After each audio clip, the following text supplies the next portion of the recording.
Bom dia, meus irmãos, a graça e a paz do Senhor. Desejo, espero que estejam todos bem. Por favor, meus irmãos, se cuidem. Não deixe de tomar os cuidados necessários, faz parte. Eu gostaria de, nessa manhã, convidar os irmãos a refletir no Salmo 1. É um salmo de 6 versículos, né? Cuja autoria e a composição não são conhecidos. Está aí entre os 50 salmos anônimos da Bíblia. Mas, apesar de pequeno, ele traz importantes reflexões, importantes instruções, ensinamentos em relação ao caminhar cristão, né? Ao caminhar em retidão ao Senhor. E dentro desse aspecto, eu gostaria de refletir, né, sobre os 3 primeiros versículos desse salmo, que diz o seguinte: bem-aventurado o homem que não segue o conselho dos ímpios, não se detém no caminho de pecadores, nem se assenta na roda dos escarnecedores. Antes, o seu prazer está na lei do Senhor, e na sua lei medita de dia e de noite. Ele é como árvore plantada junto à corrente de águas, cujas folhas jamais murcharão, e no devido tempo dará o seu fruto. O salmista, ele chama a atenção àquilo que seriam 2 fundamentos importantes da caminhada cristã. O primeiro fundamento nós encontramos no versículo 1, que é o fundamento de termos uma vida separada, de termos uma vida segregada daquilo que não está na presença de Deus.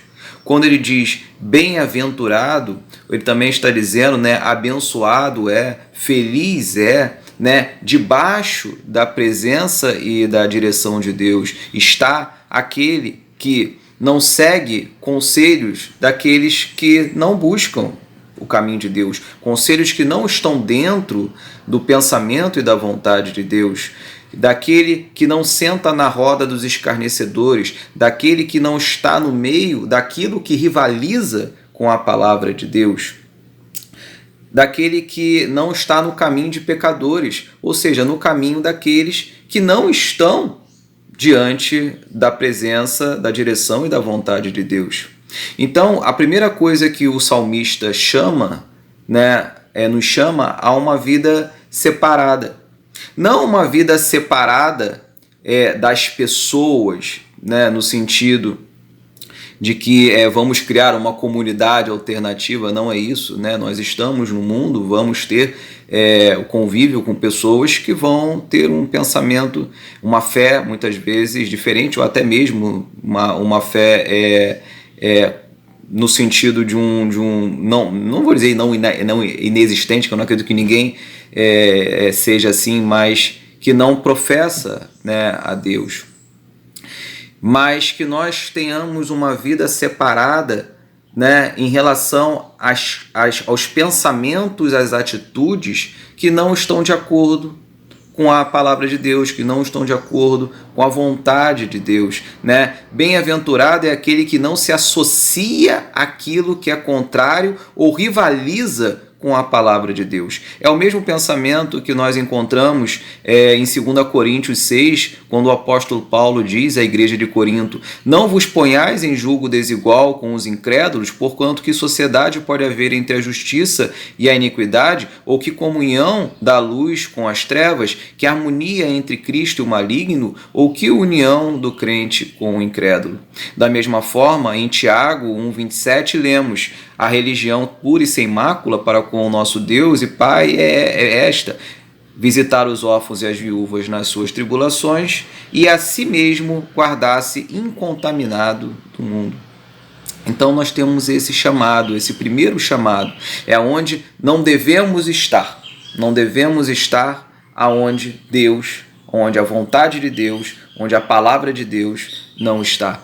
E isso traz uma primeira reflexão com relação ao próprio momento que estamos vivendo.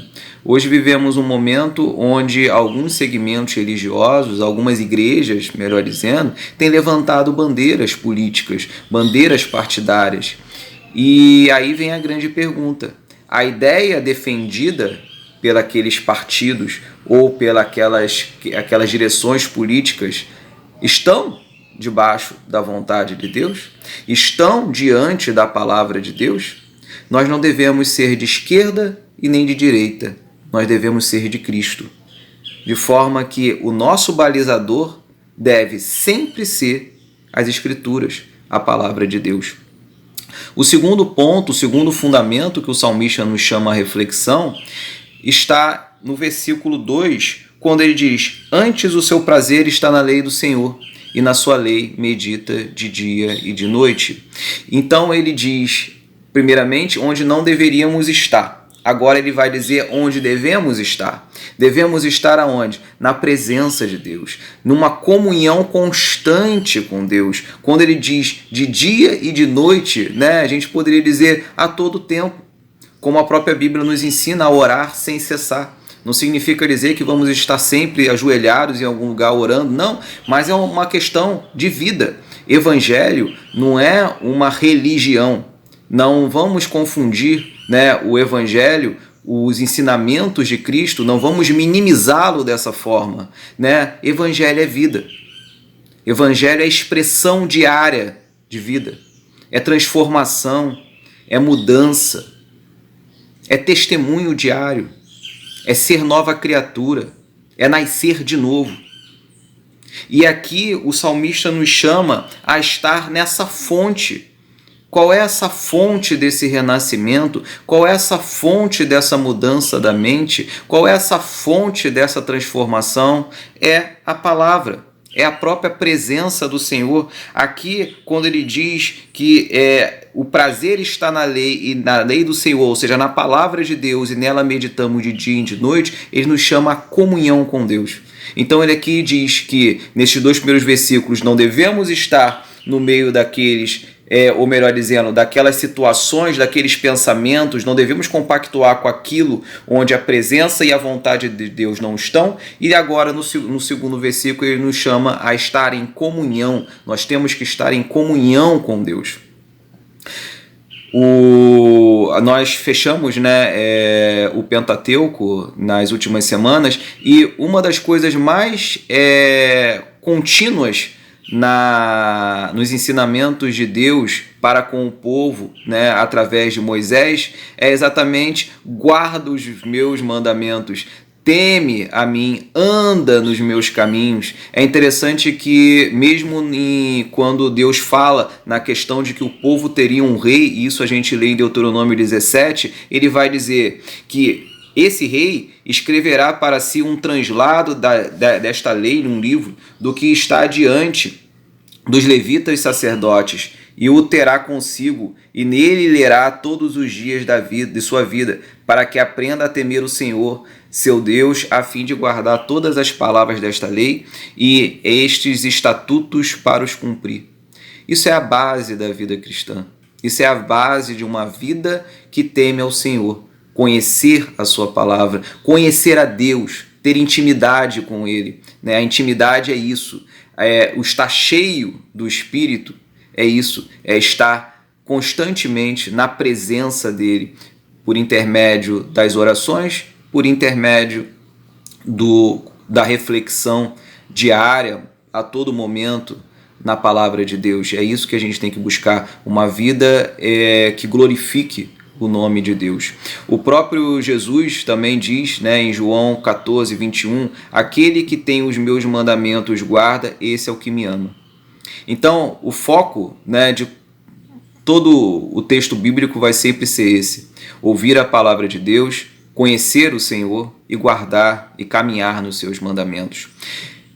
E a partir do momento em que agora ele dá esses 2 fundamentos, ele agora diz qual é a consequência, né? O homem que assim procede, ele vai ser o quê? E aí é quando ele diz: ele é como árvore plantada junto à corrente de águas, que no devido tempo dá o seu fruto, cuja folhagem não murcha, e tudo quanto ele faz será bem sucedido.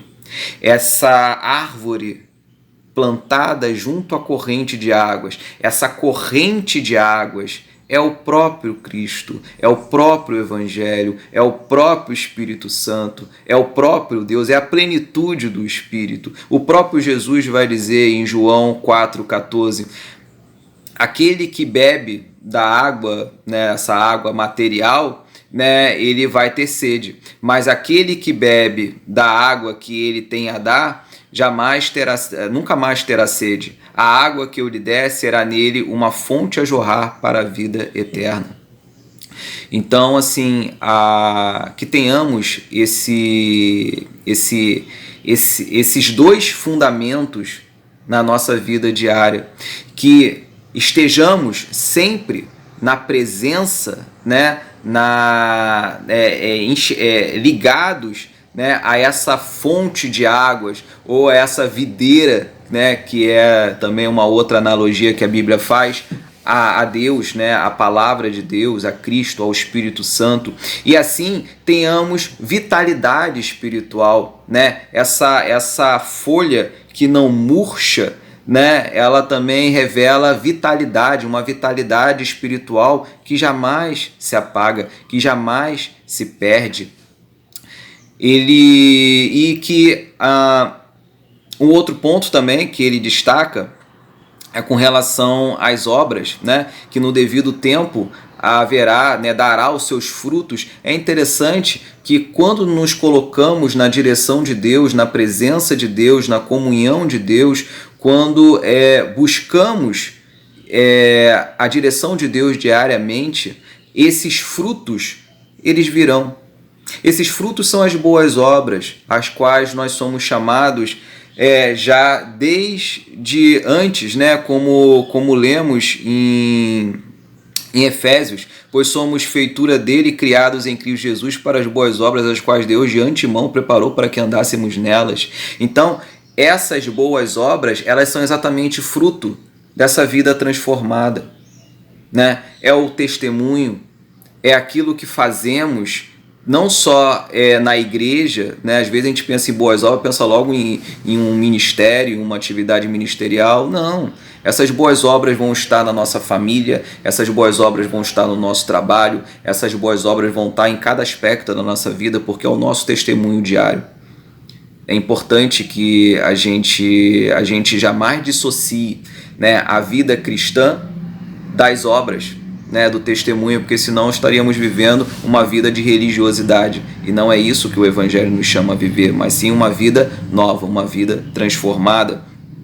Igualmente, ele vai dizer então que tudo que ele faz será bem sucedido. Por quê? Porque o sucesso dele, o sucesso das escolhas dele, não está na satisfação dos seus desejos, da sua vontade, do ter coisas. Não é nada disso.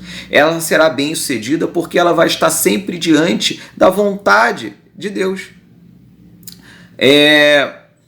Essa prosperidade, né, tudo será bem sucedido, pois o seu querer será guiado pela vontade e presença de Deus, de forma que não sou mais eu quem vivo, mas Cristo que vive em mim. Um exemplo desse bem sucedido que ele fala, a gente pode citar José. José, tudo que ele fazia era bem sucedido, mas José era um homem temente a Deus. José era um homem que buscava a presença de Deus, ou melhor dizendo, ele não se afastava da presença de Deus, apesar de viver em um outro contexto cultural. Dessa forma, tudo que ele fazia era bem sucedido, porque tudo que ele fazia, a vontade dele estava diante da vontade de Deus. Então é importante que a gente tenha esse pensamento. Então, meus irmãos, é essa reflexão que eu gostaria de deixar brevemente com os irmãos. Esse texto traria muitas outras coisas que a gente poderia estar extraindo daqui, mas o importante é isso, que mesmo ante as adversidades, mesmo ante os momentos, às vezes, de deserto, né, que tenhamos mantido a nossa vitalidade espiritual, que a nossa folha não murche, que nós possamos produzir no tempo do Senhor o fruto necessário, aquele fruto que glorificará o nome dele, aquele fruto que alcançará a vida dos nossos irmãos também. E que tenhamos uma vida bem-sucedida em Deus, tá? Então, que nós nos mantenhamos nessa corrente de águas, que jamais percamos esse foco de estar na presença de Deus, de meditar na sua palavra, de caminhar em caminhos que são agradáveis aos seus olhos. Um dia abençoado para os irmãos e que seja uma semana repleta de paz, graça na direção e na misericórdia do Senhor. Amém?